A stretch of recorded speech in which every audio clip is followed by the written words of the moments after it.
Hello, नमस्ते। और आज हम एक नया टॉपिक पे बात करेंगे। ये एक टॉपिक है जिसको मैंने बहुत टाइम पहले एक वीडियो में देखा था, जिसमें गूगल के ऊपर गूगल वालों ने एक टॉक ऑर्गेनाइज़ करी थी, जिसमें वो लोग अलग-अलग आइडियाज़ डिस्कस करते हैं। और उसमें एक बहुत फ़ेमस ऑथर हैं मैल्कम ग्लैडवेल, और वो कई सारी बेस्ट सेलिंग बुक्स लिख चुके हैं।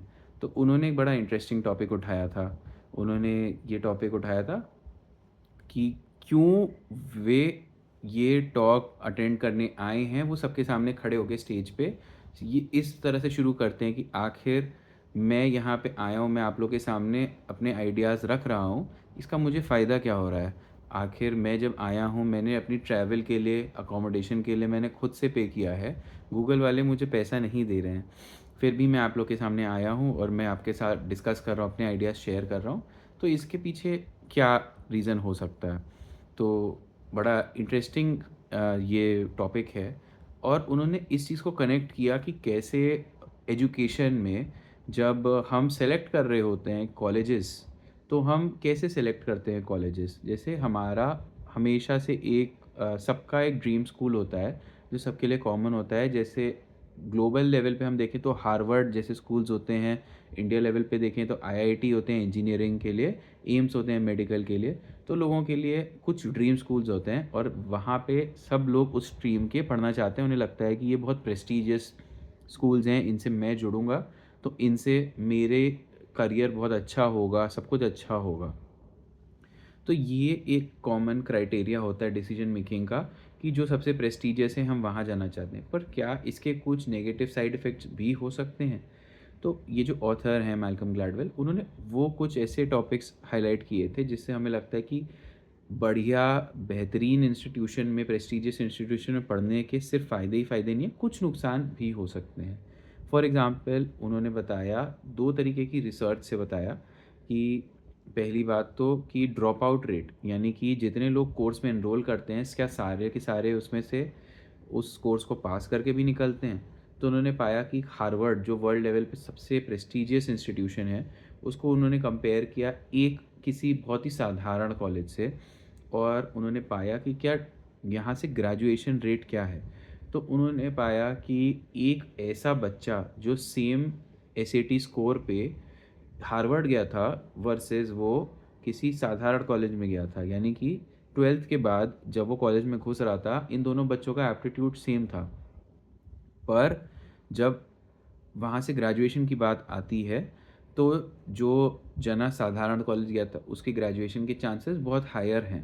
और उन्होंने एक ये भी निकाला था, एक फ़ॉर्मूला निकाला था कि जैसे-जैसे आपका सैट, एसएटी जो एंट्रेंस एग्ज़ाम होता है, उसका आपका स्कोर कम होता जाता है, वैसे-वैसे आपकी प्रोबेबिलिटी ऑफ ग्रेजुएटिंग बढ़ती जाती है। यानी कि जो काउंटर इंट्यूटिव है, हम सोचते हैं कि ऐसा होगा कि जिसका सबसे ज़्यादा स्कोर है उसकी ग्रेजुएशन की रेट ज़्यादा है, बट इसका उल्टा उन्होंने पाया। दूसरा उन्होंने एग्ज़ाम्पल एक ऐसा उठाया था कि जो हार्वर्ड या किसी ऐसे ही बेहतरीन इंस्टीट्यूशन के इकोनॉमिक्स के जो पीएचडी थे, उनका हम आउटकम कैसे मेजर करते हैं, प्रोडक्टिविटी, उसको हम कहते हैं उन्होंने कितने रिसर्च पेपर पब्लिश किए ग्रेजुएशन या अपना कोर्स कंप्लीशन के बाद। और उन्होंने कंपेयर किया अक्रॉस डिफरेंट कॉलेजेस, और उन्होंने ऐसा पाया कि जो हार्वर्ड के जो बेस्ट पीएचडी स्कॉलर्स हैं, उनके वो तो 4 से 5 रिसर्च पेपर पब्लिश कर रहे हैं वहाँ से ग्रेजुएशन के बाद। पर उसके बाद जो लोग 3rd हाईएस्ट, 4th हाईएस्ट और क्लास में 10th 20th आने वाले लोग हैं, उनका वे एक भी रिसर्च पेपर पब्लिश नहीं कर रहे हैं। यानी कि हम देखें कि अगर कोई साधारण कॉलेज से पीएचडी करके भी इकोनॉमिक्स में कोई जना ज़्यादा रिसर्च पेपर पब्लिश कर रहा है हार्वर्ड वाले से, तो ये भी हमें काफ़ी सरप्राइजिंग लग सकता है। तो उन्होंने इसका एक रीज़न बताया, रिलेटिव डेप्रिवेशन उन्होंने इसको नाम दिया। और इसको हम आसान भाषा में समझ सकते हैं, बड़े तालाब में छोटी मछली वर्सेस छोटे तालाब की बड़ी मछली। तो जैसे कोई हार्वर्ड में, आईआईटी में कोई बहुत बढ़िया कॉलेज में कोई बच्चा पहुंचा हुआ है, वहाँ पे वह जो बच्चा स्कूल के टाइम पे अपने यहाँ टॉपर रहा होगा, बट वहाँ पहुँच के वो सारे टॉपर्स के बीच में जाके वो एक नॉर्मल बच्चा बन जाता है। और जब उसको हमेशा आदत है अपने क्लास में फर्स्ट आने की, और सडनली ये बच्चा अपने क्लास में 10th 20th आने लगता है, तो वो बच्चा ये भूल जाता है, मान लीजिए कि हार्वर्ड में सिर्फ़ 20 ही सीट हैं और बच्चा जो वहाँ पे 20th आ रहा है, अब उसकी साइकोलॉजी समझिए। वो ये नहीं सोचता है कि मैं वर्ल्ड के बेस्ट प्रोग्राम में हूँ और मैं टॉप 20 बच्चों में से हूँ, वर्ल्ड के जो इस समय इकोनॉमिक्स में पीएचडी कर रहे हैं। वो सोचता है मैं अपने क्लास में 20 बच्चों में सबसे लास्ट हूँ। तो हर जना अपने आप को अपने इमीडिएट सर्किल से कंपेयर करता है। ये चीज़ हम पाते हैं कि आईआईटीज़ में जाके कई बच्चे जो अपने हमेशा से अबव एवरेज या क्लास में टॉपर रहे होते हैं, वो सडनली वहाँ पे जाके कॉन्फिडेंस लूज़ कर देते हैं और उनमें से कई लोग तो अपनी इंजीनियरिंग की कम से कम हम ये नहीं देखते कि ड्रॉप आउट करते हैं, बट कई बार अपनी लाइन ही चेंज कर देते हैं, क्योंकि जब वो अपने क्लास में एवरेज होते हैं तो उनको अपनी इस फील्ड में या उस फील्ड में कितना अच्छा कर पाएँगे उसका कॉन्फिडेंस नहीं होता। इसी की कंपैरिज़न में कोई जना बहुत ही साधारण स्कूल में गया है, बहुत ही साधारण कॉलेज में गया है, लेकिन वहाँ पे वो टॉप कर रहा है, तो उस बंदे की साइकोलॉजी आप समझिए, वो छोटे तालाब की बड़ी मछली है और वो खूब कॉन्फिडेंस से भरा हुआ है। वो जब उसके सामने कोई चैलेंज आता है या वो किसी बड़ी कंपनी के इंटरव्यू में बैठता है, तो वो अपने आप 10 बार अपने आप को क्वेश्चन नहीं करता, वो कॉन्फिडेंस से जाता है। उसको लगता है कि मैं तो अपनी क्लास में फर्स्ट आता हूँ, मैं तो बिल्कुल इस कंपनी का इंटरव्यू क्रैक कर ही लूँगा, और हो सकता है इस कॉन्फिडेंस की वजह से वो लाइफ में बहुत अच्छा करता है उस फील्ड में।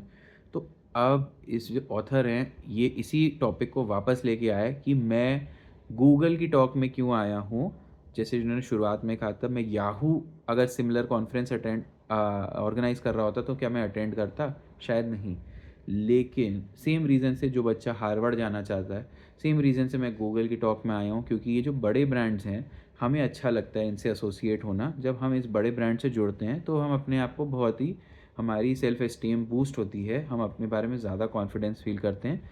बट कहीं न कहीं इसके लॉन्ग टर्म इफ़ेक्ट्स भी हमें समझने होंगे। और कहीं न कहीं इसमें हम क्वेश्चन बनता है कि अच्छा, हार्वर्ड में जाके भी बच्चा जो है वो अच्छा नहीं कर रहा है, किसकी गलती है? किसी की गलती नहीं है। ये बस एक साइकोलॉजिकल इफ़ेक्ट है और ये हम सबको समझना है कि जब हम किस रूम में हैं, उस रूम में शायद हम एक अच्छा परफॉर्मेंस नहीं कर रहे हैं, तो उस वजह से हमें अपना कॉन्फिडेंस को हिलने नहीं देना है। हमें याद रखना है कि हम इस चीज़ में घुसे थे, किस रीज़न से हम इस फील्ड में अच्छा हुआ करते थे, हमें इस सब्जेक्ट से बहुत लगाव था, और ये चीज़ याद रखते हुए आप पूरे कॉन्फिडेंस से पढ़िए। कई बार आपका जो एप्टीट्यूड होता है, वो उतना मैटर नहीं करता जितना आपकी इमोशनल स्टेट होती है। जब अपने आप क्लास में सेकंड आते हैं या फिफ्थ आते हैं, 10th आते हैं, तो आपका कॉन्फिडेंस हिल जाता है और इस वजह से शायद आप पढ़ना छोड़ देते हैं और इस वजह से आपकी परफॉर्मेंस और इफ़ेक्ट होती है, और इस तरह आप एक बैड साइकिल में फँस जाते हैं, नेगेटिव साइकिल में। आपकी परफॉर्मेंस गिरती जाती है, आपका कॉन्फिडेंस और लो होता जाता है और आप एक सेल्फ फुलफिलिंग प्रोफेसी हो जाती है। जो जना सोचता है कि मैं तो बेकार हूँ, उसका और बेकार होता चला जाता है और उसकी सेल्फ फुलफिलिंग प्रोफेसी हो जाती है। जो जना सोचता है मैं बहुत अच्छा हूँ, उसका अच्छा होता चला जाता है, उसके लिए भी सेल्फ फुलफिलिंग प्रोफेसी हो जाती है।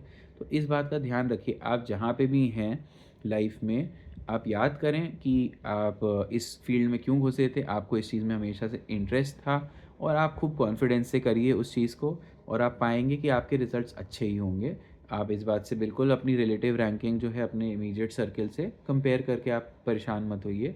और ये एक लेसन है जो मुझे लगता है कि हर जने को अपने आप करना चाहिए। और जो मैंने पिछला एपिसोड बनाया था, उसमें भी कहीं कहीं कहीं ना कहीं यही था कि आईक्यू वर्सेस ईक्यू। कई बार किसी की आईक्यू बहुत अच्छी हो सकती है बट उसका ईक्यू लो है, इमोशनल कोशेंट लो है, तो यानी कि उसको अपने ऊपर कॉन्फिडेंस नहीं है, वो बहुत जल्दी डीमोटिवेट हो जाता है। उसकी जगह किसी जना लो आईक्यू वाला, बट वो अपने आप को बहुत बड़ा, अपने आप को छोटे तालाब की बड़ी मछली मानता है और वो मोटिवेटेड रहता है, वो लगा रहता है, तो वो जीत जाता है। तो इसलिए आप अपने इमोशंस पे कंट्रोल रखिए, अपने आप को मोटिवेटेड रखिए, और आप पाएँगे कि आपके रिज़ल्ट्स अच्छे ही होंगे। तो ये था मेरा आज का मैसेज। आप बताइएगा आपको ये कैसा लगा? Thank you.